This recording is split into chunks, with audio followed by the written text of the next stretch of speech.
Alors salut Alexis, merci d'être avec moi aujourd'hui sur la chaîne Motion Teach pour cette interview. Voilà, c'est super, t'as aussi une chaîne du coup sur YouTube, t'es aussi formateur sur Blender, sur Unity, sur Unreal.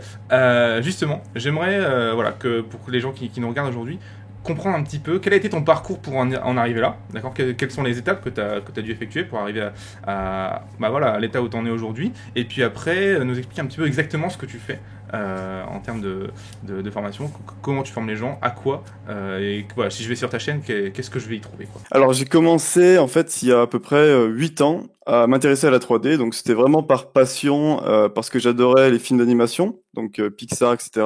Mais également parce que j'adorais tout ce qui était graphisme dans les jeux vidéo, et j'achetais même des jeux pour les graphismes uniquement, et même pas pour le jeu, juste pour voir en fait les graphismes, comment ils étaient faits.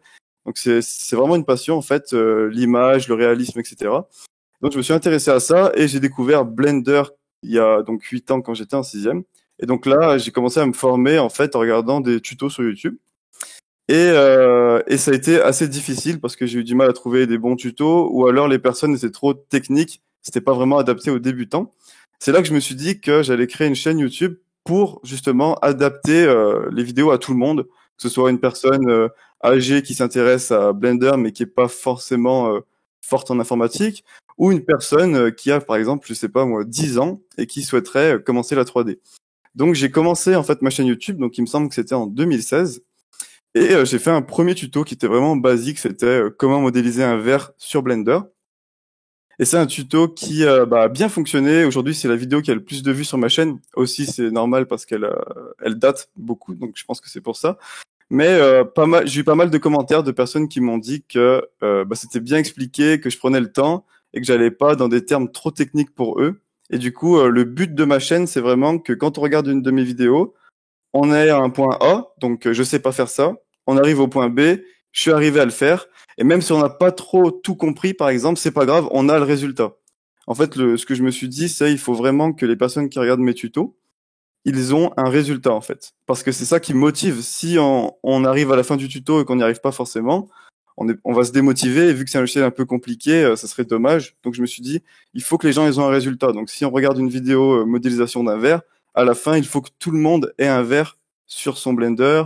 Je sais pas, un tuto sur les textures, faut qu'à la fin, tout le monde ait arrivé à appliquer ces textures. Et le but, c'est qu'à chaque vidéo, les gens, ils arrivent à quelque chose et ils se disent, ah ouais, c'est bien. Et ils apprennent comme ça, quoi. Ok, écoute, super. Bon bah, du coup, ceux qui regardent, allez voir la chaîne d'Alexis, évidemment. Évidemment. Et sinon, ouais, ta question sur les formations. Alors en fait, donc là où j'habite, il y a un cyberespace. Et en fait, j'y allais quand j'étais petit en fait, on faisait de la création de jeux vidéo en 2D. J'adorais aussi tout ce qui est création de jeux vidéo. Donc on y allait avec des potes, on était un petit groupe et on allait créer des jeux vidéo là-bas. Donc on avait à disposition des PC, on avait un formateur, on avait une petite salle pour nous, c'était vraiment super. Et comme j'ai commencé un petit peu la 3D, je me suis dit j'allais apprendre aux gens là-bas à faire de la 3D. Donc j'ai demandé au responsable du cyberespace, il m'a dit oui. Et du coup après j'avais une petite salle, je sais pas, on était peut-être 8, 12 personnes, je dirais. Et j'avais un rétroprojecteur et puis je présentais Blender et puis on faisait tous les tutos de base. Et j'ai vraiment adoré expliquer aux gens comment faire, comprendre où c'est que ça bloquait, aller vers eux, leur expliquer là il faut appuyer sur ça, pourquoi ça marche pas, etc. Et c'est là que je me suis dit je pourrais continuer ma chaîne parce qu'en fait ma chaîne j'étais pas à fond dessus, je faisais peut-être 6-7 vidéos par an, même pas. Vraiment à l'époque quand j'ai commencé. Et c'est là que je me suis dit il faudrait que je m'y mette un peu plus. Donc je me suis mis un petit peu plus, mais sans plus au final. Et il y a à peu près 2 ans et demi à peu près, j'ai découvert les personnes qui vendaient des formations en ligne sur plusieurs sujets. Donc moi, j'ai acheté des formations en ligne, que ce soit sur Udemy ou d'autres plateformes, par exemple pour Unreal Engine, Unity, etc. Et j'ai trouvé que c'était bien parce qu'on avait un contenu peut-être un peu plus pro que sur YouTube. avec une meilleure qualité, ça prenait plus le temps d'expliquer.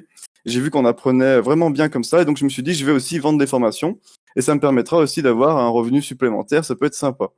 Donc je me suis beaucoup intéressé à ça, à l'entrepreneuriat, à toutes ces personnes qui vendent des formations, et au marketing, notamment sur Internet, comment vendre, comment tout ça. Et du coup, ma deuxième passion, c'est aussi le marketing sur Internet. Grâce au fait que je me suis mis à vendre des formations, j'ai adoré faire mon site, faire mon marketing, faire mes emails, etc. Et donc, j'ai commencé, je dirais, il y a 2 ans, en vendant ma première formation sur Udemy, qui a bien fonctionné avec des bons avis. Et du coup, après, un an après, je me suis dit que j'allais faire mon propre site et vendre des formations peut-être un peu plus chères que sur Udemy, mais plus qualitatives, avec plus de contenu. Et toujours dans l'optique que les personnes arrivent à un point A et arrivent ensuite à un point B avec un bien meilleur niveau. Et ce qui est assez sympa, c'est que j'ai des élèves, par exemple, qui ont 70 ans, 75 ans même.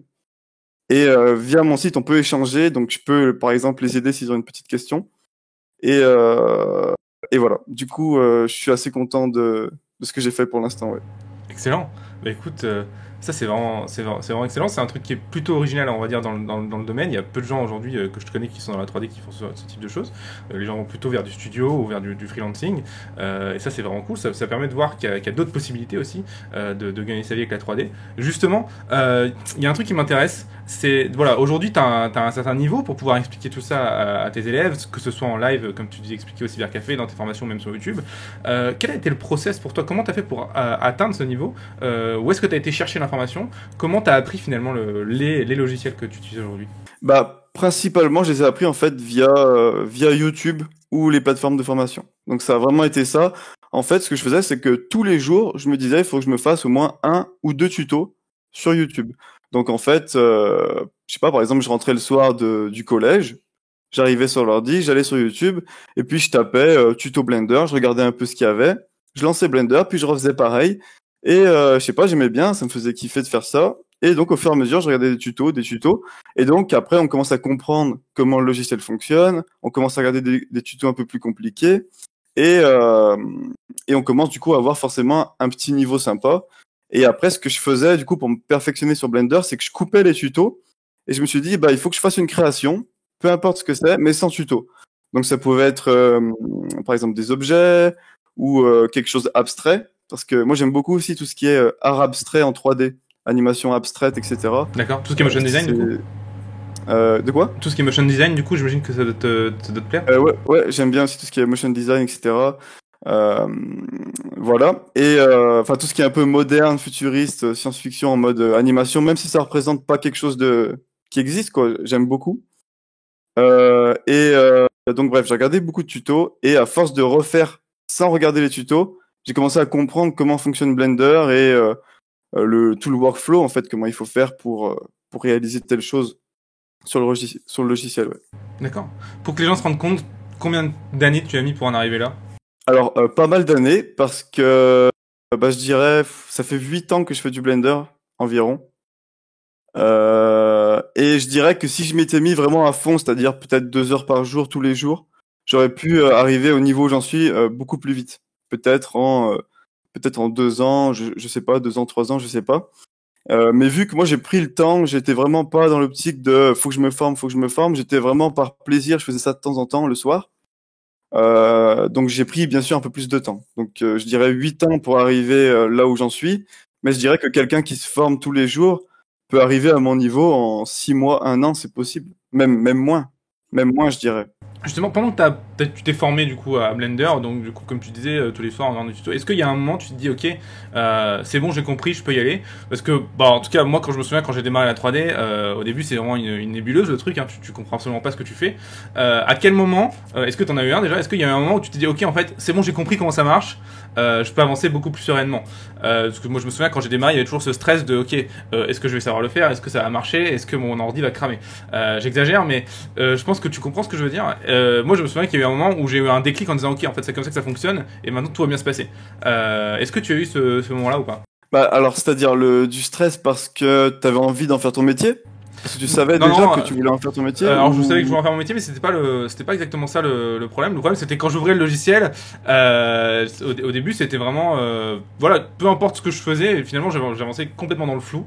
Je faisais que suivre le tuto sans vraiment comprendre Ouais. le pourquoi du comment. Et il y a un moment, j'ai eu un déclic qui faisait, ok, maintenant je sais pourquoi je fais ça, et j'ai besoin d'aller voir un tuto pour comprendre, on va dire, l'aboutissement de cette action précise.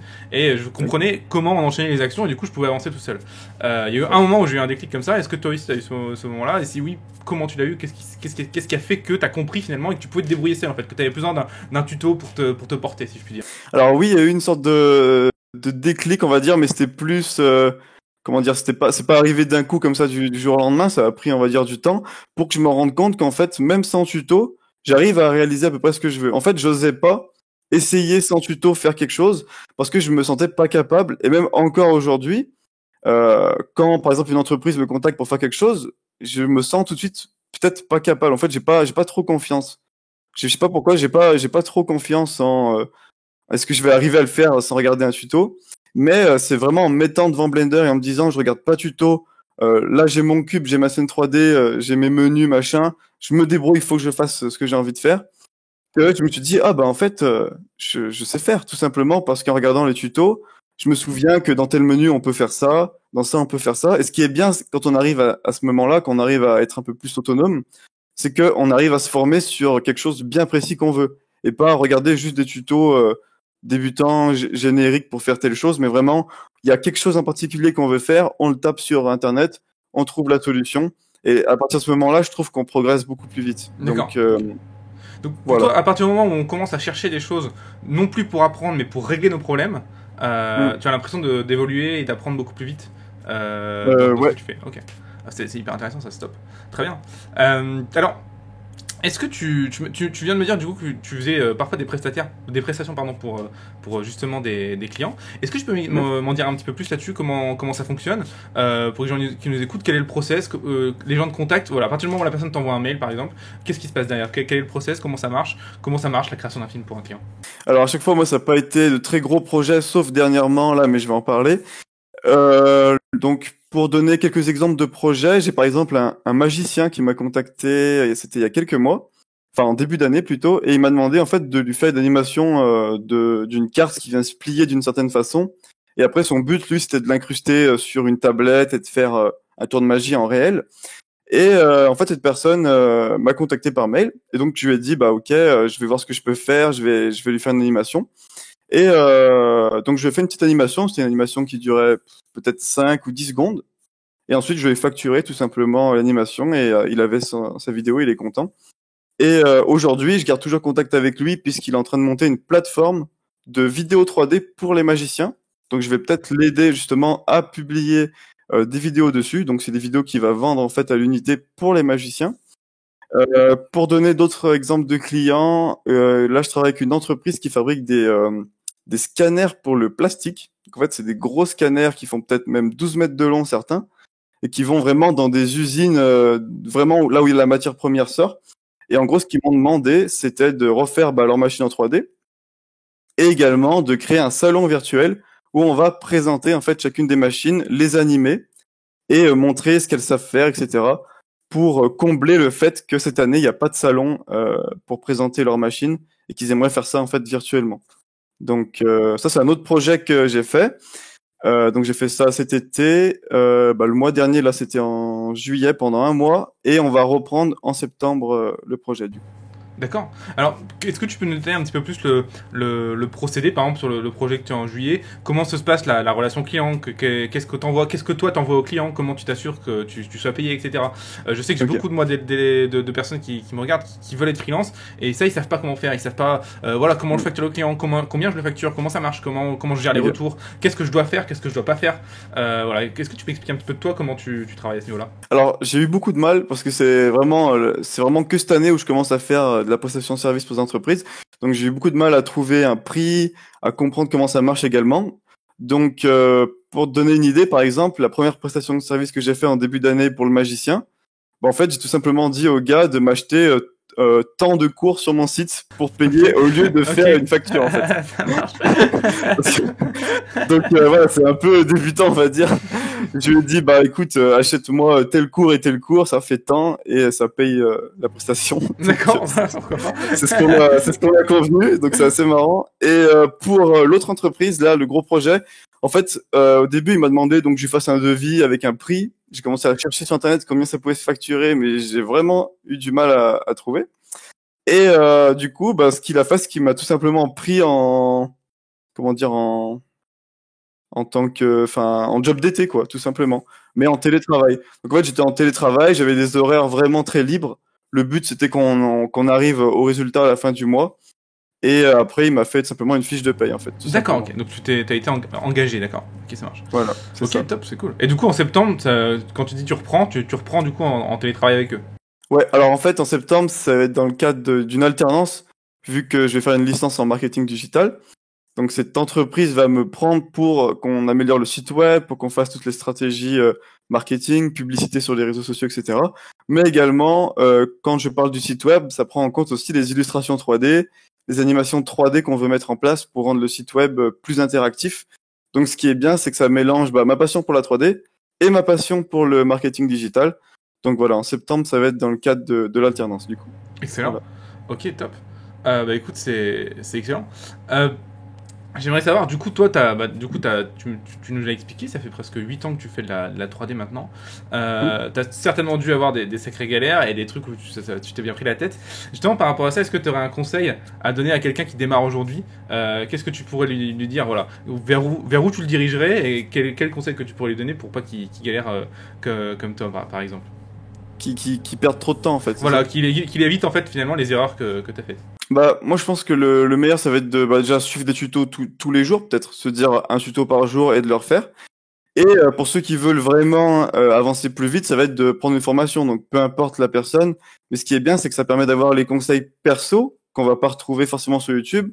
Les erreurs qu'on va faire, par exemple, dans mes formations, je partage, j'ai des vidéos qui s'appellent erreurs à ne pas faire, et je montre les erreurs en modélisation à ne pas faire que j'ai fait en boucle à l'époque et qui me faisaient perdre du temps et qui me faisaient recommencer des projets. C'est-à-dire, je quittais Blender, je supprimais ma sauvegarde et je recommençais du début parce que j'avais tout foiré à cause de deux petits trucs pas ouf, quoi, on va dire. Et donc, ce qui est bien, je pense, avec les formations. Donc, moi, je me suis formé aussi avec d'autres formateurs. Donc, même si je vends des formations, je me forme quand même avec d'autres formations. C'est juste qu'ensuite, je vais apprendre des choses, je vais réadapter avec ma pédagogie, etc. Et ce que j'aime bien, justement, c'est le partage des conseils personnels des gens en fonction de leur expérience. Donc moi, on va dire que mes seules expériences en 3D, ça a été mes projets perso pour moi et le fait d'apprendre aux gens dans un cyberespace. Ça m'a appris des choses, mais je commence que cette année les prestations de services pour entreprise. Donc, je donne pas forcément de conseils au niveau des devis, le freelance, etc. Ça, j'en parle pas dans mes formations, mais je donne par exemple des conseils pourquoi il faut plutôt modéliser comme ça que comme ça, ce genre de choses en fait. Je pense qu'on peut gagner beaucoup de temps en apprenant tout de suite la bonne technique ou la bonne manière d'approcher la situation.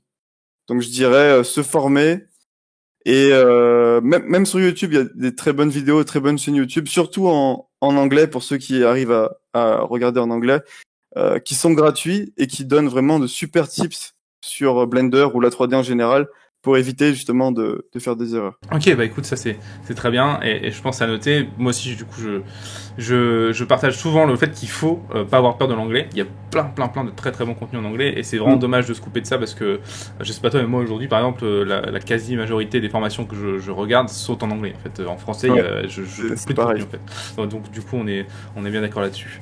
Bah écoute, ça c'est plutôt une bonne nouvelle du coup parce que ce que j'aime bien avec toi c'est que tu es la preuve vivante qu'on peut savoir faire de la 3D et se former tout seul sans passer par une école et ça c'est excellent. Comment t'as ressenti finalement ce process de formation pendant 8 ans? Est-ce que ça t'a paru facile, tranquille, ou est-ce que finalement il y a un moment tu te dis j'aimerais bien avoir une école quand même pour... Bon après c'est un petit peu différent parce que comme tu l'as dit tu l'as fait pour le plaisir, mais voilà, est-ce que ça te paraissait difficile ou finalement est-ce que ça te paraissait naturel? Comment t'expliquer? En fait, vu que j'étais pas en mode je vais travailler dans ça, ou alors j'étais pas en mode j'avais pas vraiment de deadline, on va dire. J'étais pas en mode il faut que j'apprenne, il faut que... J'étais en mode bah j'ai du temps libre, je vais me faire plaisir, je vais me faire un peu de 3D. Et donc c'est passé vraiment tranquille en fait. Ces 8 ans, ça a été juste, je faisais mes images, je les montrais à mes potes, je les montrais à mes parents, c'était sympa. Puis je continuais, je faisais mes petites animations. Et c'était juste ça en fait. Et donc c'est passé, on va dire, assez tranquille. Bon, après, je me suis quand même posé la question, est-ce que je veux travailler dans la 3D? Donc est-ce que je vais faire une école de 3D ou pas? Et j'ai réfléchi. Et là, pareil, je sais pas pourquoi je croyais pas trop au côté artistique en fait. Alors moi, je sais pas, je me disais, ça se trouve, faut savoir bien dessiner, faut savoir tout ça. Et vu que c'était pas vraiment mon cas, je sais pas pourquoi, j'ai pas creusé plus le sujet et je me suis dit, bah bon, je vais peut-être pas faire d'école de 3D. Et je suis parti en fait sur l'informatique, donc sur mon BTS avec la programmation. Mais pendant le BTS, je me suis vraiment rendu compte que ça me plaisait pas du tout et D'accord. que j'avais vraiment envie de partir plus sur ma passion. Et c'est là que je me suis dit, bah c'est pas grave, j'ai pas fait d'école de 3D, mais je peux quand même faire quelque chose. Et là, je me suis vraiment mis à fond sur ma chaîne. Et c'est vraiment durant mon BTS, en travaillant tous les soirs à fond, que j'ai pu commencer bah, à vivre de la 3D via ma chaîne YouTube, via les prestations de services avec les entreprises. Et, euh, et voilà en fait. Donc ouais, j'ai pas fait d'école. Je regrette pas forcément d'en avoir fait une ou pas. J'ai bien aimé mon parcours autodidacte, on va dire. Mais c'était vraiment tranquille puisque je me stressais pas en mode c'est ça que je vais faire plus tard. Je savais pas vraiment ce que je voulais quoi. D'accord. Est-ce que pour toi, tu penses que ça a été un avantage que justement il n'y avait pas de pression et que du coup tu y allais à ton rythme? Ouais, je pense que si t'es passionné en fait de 3D quand t'es jeune, je sais pas, t'as 10 ans, t'as 11 ans, t'es passionné par la 3D. Bah tu vas apprendre régulièrement sans te forcer, ça va pas être comme du travail en fait. C'était pas du travail pour moi, je m'amusais. C'était exactement pareil que si j'allais jouer à un jeu vidéo quoi. Je veux dire, j'arrivais le soir, je lançais Blender, je regardais un tuto, je m'éclatais autant que si je jouais à un jeu vidéo sur mon ordi avec mes potes par exemple. Donc forcément, ça passe mieux, c'est pas considéré comme du travail et donc ça permet bah de pas stresser, de prendre le temps d'apprendre, surtout quand tu es jeune, que tu as 10 ans, 11 ans, 12 ans. Je veux dire, tu as le temps avant d'avoir un bon niveau dès que tu vas rentrer dans le monde du travail. Donc je pense que quand tu es jeune, attaquer tout de suite par passion, c'est un avantage. Après, si jamais tu as envie de te reconvertir professionnellement, tu as envie de plus te mettre dans la 3D, si ça te passionne vraiment, ça va passer un petit peu mieux, mais tu vas quand même te mettre un peu plus de pression. Euh, donc voilà. Après, moi, c'était plus par, ouais, par loisir comme ça, en fait. Ok. Bah, non, mais c'est excellent en fait que quand on parle comme ça, que j'aime beaucoup la comparaison. Quand tu dis voilà, moi que je joue à un jeu vidéo ou que je fasse de la 3D, finalement c'était pareil. C'est excellent parce que finalement c'est la meilleure manière d'apprendre, je pense. Mm. Et je pense qu'il y a beaucoup de gens qui pourraient prendre exemple là-dessus en termes d'investissement. Parce que c'est la manière la plus facile de s'investir finalement dans la Ouais. 3D. Donc ça c'est plutôt excellent. Alors j'aimerais revenir sur un truc du coup, moi sur ta chaîne qui m'a marqué, c'est que il y avait Blender et il y avait Unreal Engine et Unity. Alors, c'est deux logiciels qui sont en train d'exploser en ce moment. Qu'est-ce que tu peux me dire là-dessus? Surtout que moi, du coup, c'est des logiciels que je connais pas du tout. Donc voilà, ça va être intéressant pour moi, intéressant aussi pour les gens qui suivent ma chaîne, parce que j'arrête pas de leur dire allez voir ces logiciels alors que moi j'y vais pas. Voilà, qu'est-ce que tu peux nous dire sur ces logiciels? Comment tu les as appris aussi? Et puis voilà, comment tu les sens? Quel avenir tu leur donnes? Unity et Unreal Engine, j'ai pas encore de tuto là-dessus sur ma chaîne YouTube. C'est juste des logiciels que je fais comme ça aussi par plaisir encore. Unity, je dirais que je touche pas trop énormément. C'était plus il y a quelques années quand je m'intéressais beaucoup à la création de jeux vidéo. Unreal Engine, je m'intéresse de plus en plus, mais je me forme pas encore tous les jours dessus. Je veux dire, je pense pas encore que j'ai le niveau de former quelqu'un sur Unreal Engine. J'aimerais plus tard proposer des formations sur Unreal Engine. Mais pour l'instant, je me sens pas encore capable de proposer une formation sur ça. Je suis toujours en train d'apprendre et je dirais que j'y passe pas encore énormément de temps dessus. J'aimerais, j'ai un peu du mal à gérer mon temps, mais j'aimerais plus partir en ce moment sur Unreal Engine pour changer un petit peu de Blender parce que j'ai déjà fait beaucoup de vidéos sur YouTube sur Blender. J'ai envie de changer un petit peu, de faire un peu d'Unreal Engine. Donc là, je vais voir pour me former. Je suis en train de regarder les formations que je peux prendre sur ce logiciel. Surtout qu'il y a Unreal Engine 5 qui va sortir, qui va être assez bien. Donc j'aimerais bien euh, être au bon moment quoi quand Unreal Engine va sortir. Donc c'est pas encore des logiciels que je maîtrise à fond et que je pourrais vraiment en parler, même si j'ai déjà fait quelques petits projets comme ça, pareil, juste par le plaisir, des petits jeux vidéo, des petites choses. Sinon, pour parler d'Unreal Engine et d'Unity, bah, c'est deux logiciels que j'adore. Je préfère un peu plus Unreal Engine que Unity. Graphiquement, je trouve qu'on peut aller beaucoup plus loin, surtout qu'il y a des jeux sur les consoles comme PlayStation 4 ou même PlayStation 5 bientôt qui vont sortir sur Unreal Engine. Donc ça prouve un peu le moteur graphique, la puissance. Ça veut dire qu'il y a des développeurs, des grosses entreprises qui travaillent sur Unreal Engine. Et c'est un logiciel qui est bah, déjà qui est gratuit. Après, si on veut vendre son produit, bah, bien sûr, il faut acheter une licence, ce qui est normal.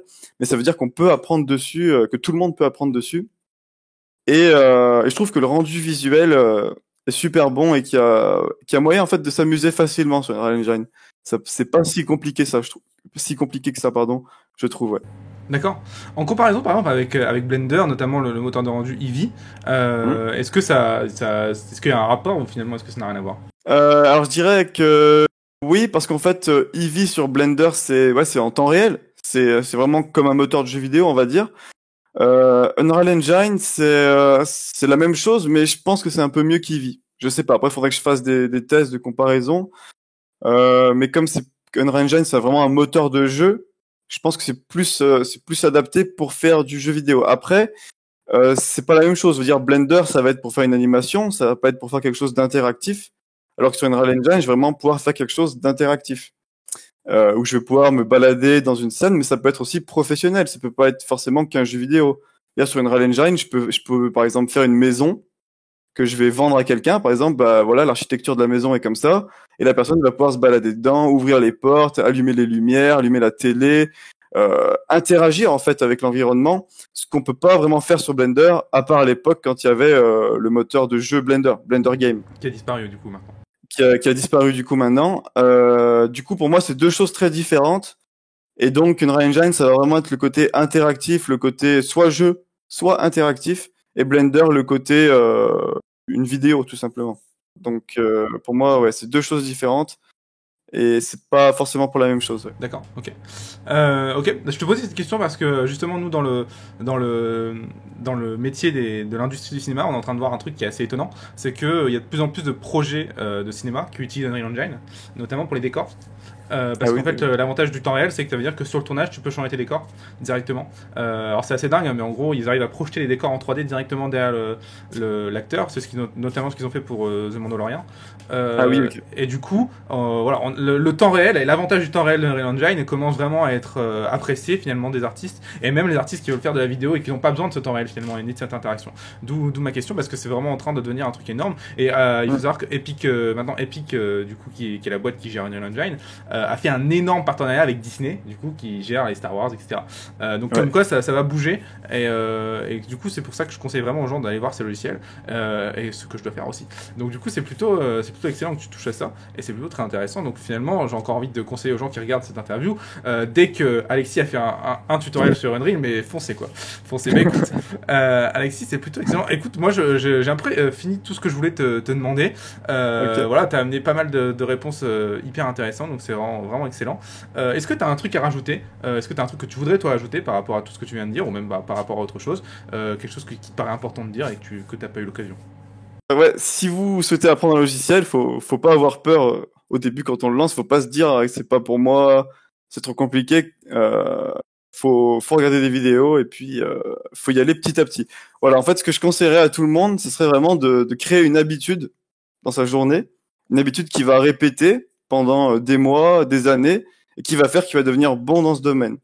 Et pour moi, les habitudes, c'est vraiment quelque chose de super, mais vraiment je dirais dans la vie en général.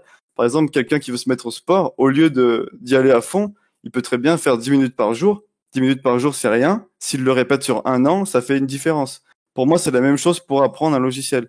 C'est-à-dire, tu vas apprendre Unreal Engine, tu te dis, bah, 30 minutes par jour, c'est rien. Tu peux sûrement trouver dans ta journée ces 30 minutes et les répéter pendant un an et t'es sûr qu'au bout d'un an, tu auras un bon niveau. C'est obligé.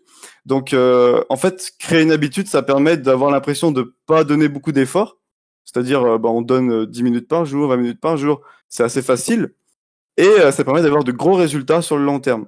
Donc, je dirais vraiment à tous ceux qui souhaitent apprendre de se créer, en fait, une série d'habitudes dans sa journée qui va t'amener à de gros résultats.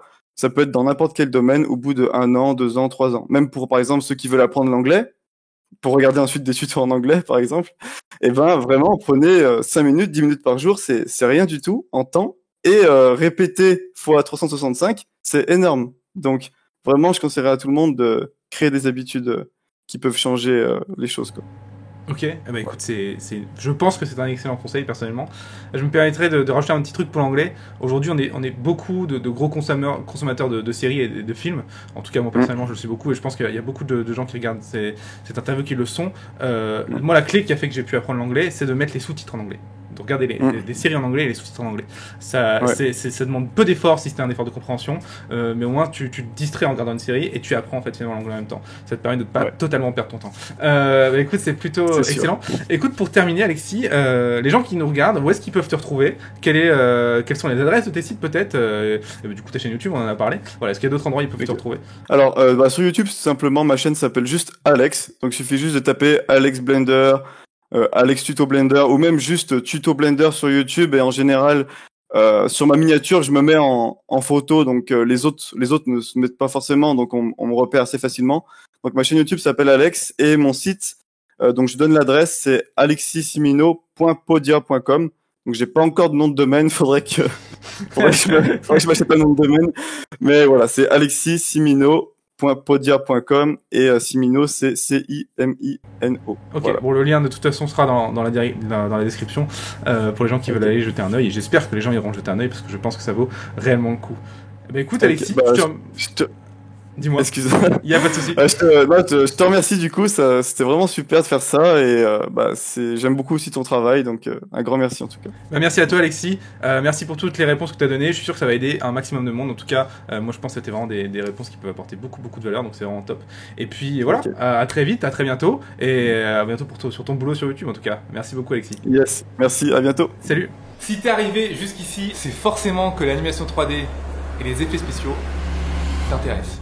C'est pour ça que je veux te permettre d'aller plus loin qu'un simple tuto.